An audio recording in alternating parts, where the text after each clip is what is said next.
Hey, I'm Jennifer Hurvitz, and welcome to Doing Relationships Right.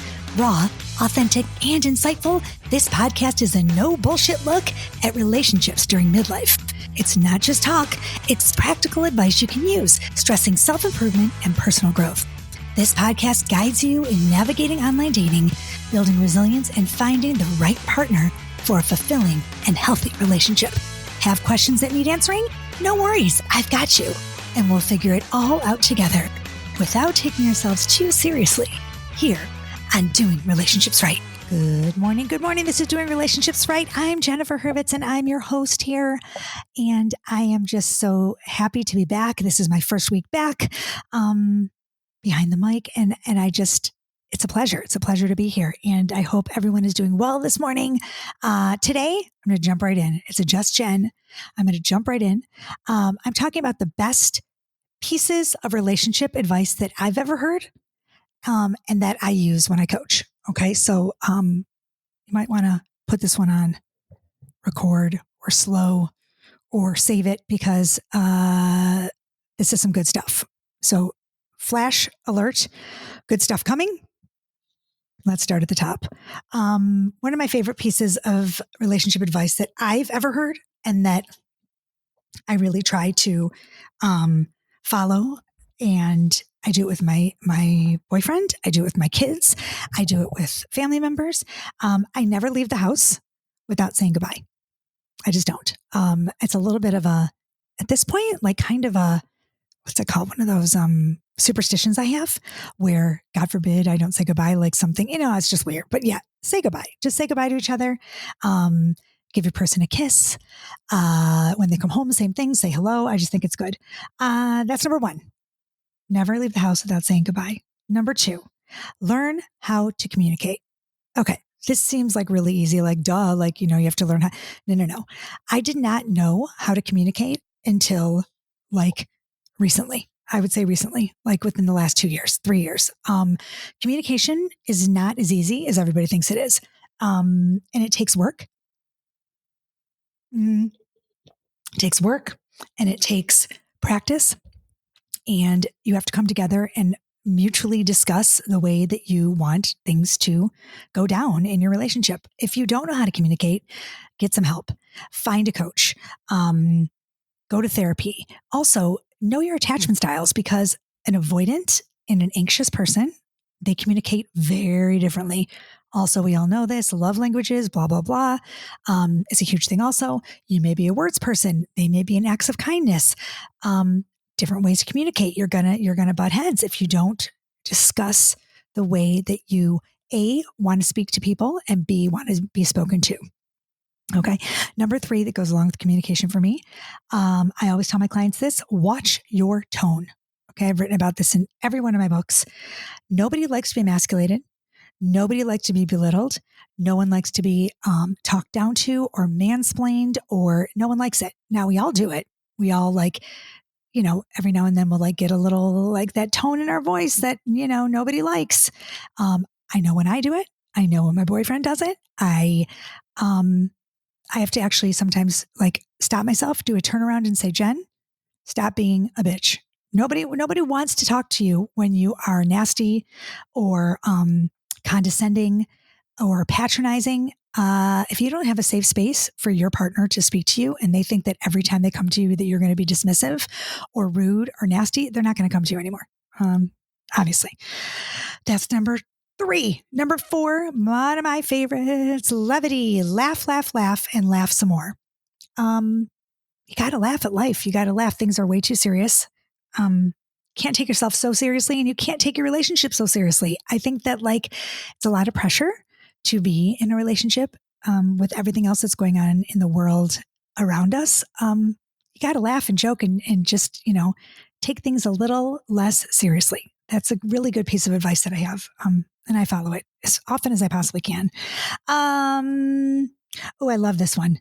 Okay, I actually researched this one. A 2013 study published by the Journal of Family Issues found that couples were happier when they shared household and child rearing duties.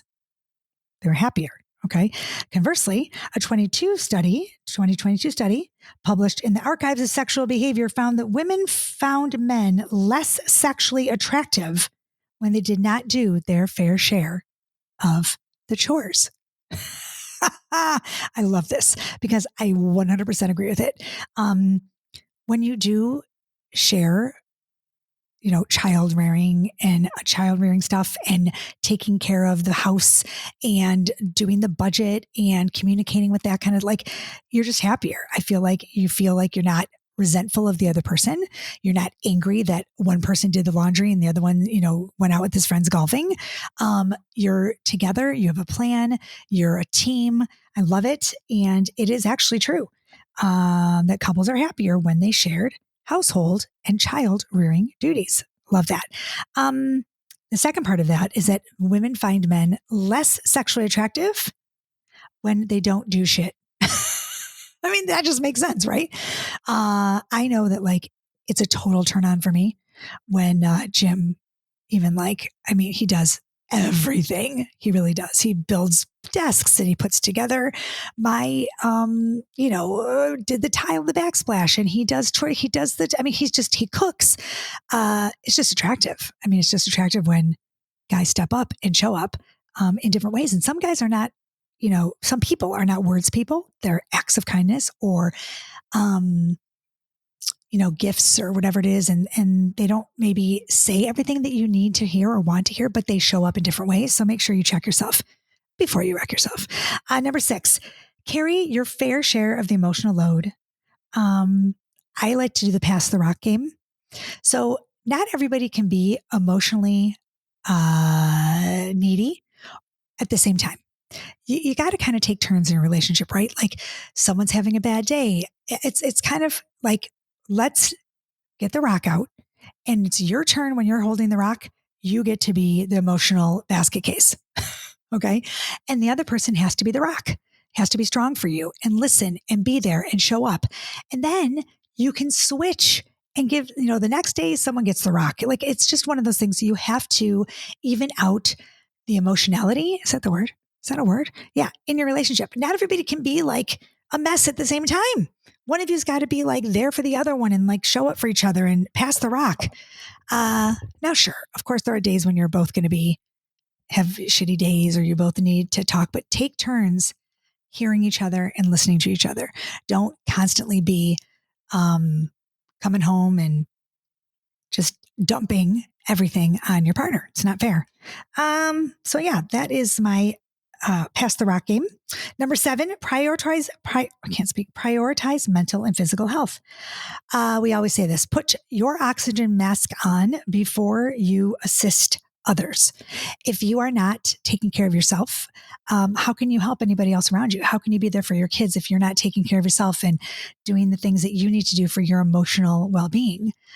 Whether that's working out. I have friends who they have to work out or they just are assholes. So taking care of yourself, eating right, getting enough sleep, setting boundaries. It's really important that you set personal boundaries and you stick to them.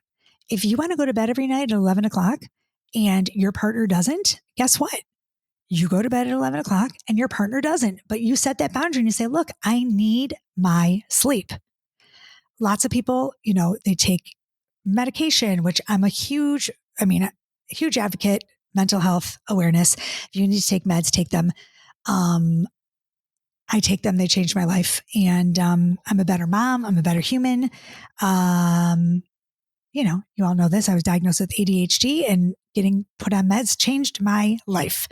So don't be ashamed to get the help that you need and take care of yourself before you can help your family, right? And your friends and everybody else. Okay, that's number 7. Number 8. My God, you guys, pick your battles. Pick your battles. Not everything should be a fight. Not everything has to be a fight. Pick the important things to you. What is really worth arguing about? Is it worth arguing how someone puts the dishes in the dishwasher? Is it worth arguing about the sock that's on the floor? Is it worth getting in a fight over, who did the laundry last or, all that kind of shit? I know it's not. It's not worth it. It's not worth it to battle over small shit. Save it for the big stuff, okay? And learn how to fight fairly. Learn how to fight fairly. Don't throw awful words at each other. Don't swear. Don't belittle. Don't, stonewall. All these things we know, but they're hard in the heat of the moment to control. I get it. So pick your battles. Don't sweat the small stuff. I say this. I mean, we've been saying this for years. Don't sweat the small stuff. Let things go. Let things go. Would you rather be right or would you rather be happy? Oftentimes Jim and I get into this where like, he just has to be like, the facts for him are the facts. It's black and white. Like there's no in between. Right. So if he believes that I am wrong about something, he will fight it to the death. And I know that about him. Right. So I'm like, okay, hands up. You got it. If you really think that, blah, blah, blah, blah, blah, then you can have it. You win. And I don't care. I would rather not argue. I'd rather not fight. I would rather get along than, stress the small shit. And to me, it is more important to be happy than to be right. Some people need to be right, and that's fine too. But at least hold yourself accountable and know that you are that person. Sorry, I'm drinking. That'd be my Hint water that I love. One day Hint has to 100% sponsor this podcast because I've been talking about it for 7 years. Anywho, weekly check-ins. Check in weekly with each other. I like to do a weekly check-in on a Sunday night. Some people do it. I tell my clients sometimes every night before you go to bed, tell me something good about the day. So tell me something that wasn't so great about the day. And let's pick something that we want to work on. I love that. I love a weekly check-in. I like to do that on the end of the week. Maybe it's over dinner. Maybe it's in bed before you go to sleep, but you're prioritizing each other and you're listening and you're giving a safe space to be heard. All those things, weekly check-ins, muy bien, very good. Love them. Picasso. That's that. Let me think. Oh, I'm giving you so many. Should I give you more? I've made notes here. Let me get some good ones here. I'm flipping my page. Oh, I love this one. Own your shit. I mean, that's so hard. Own your shit. Take accountability for what you've done wrong in your relationship. If you can hold yourself accountable and say sorry the right way without a but, there's no I'm sorry, but I'm sorry, but this, I'm sorry, but you need to, no, just frickin' I'm sorry. I'm sorry that I hurt your feelings. I'm sorry that I didn't show up on time. I'm sorry that you feel the way you feel. Let me understand and let me change my behavior so that you don't feel this way again. That's how you apologize to someone. Okay. Not, I'm sorry you feel this way. And, you live with it. Right. Not, well, I guess we just feel differently and, that's that and no apology at all. That's just shit. Right. So let's not do that. Next one that I have for you, I'm going to do two more. Stay calm during arguments. Okay. My most difficult thing in the entire world is stay calm, not to go from 0 to 190.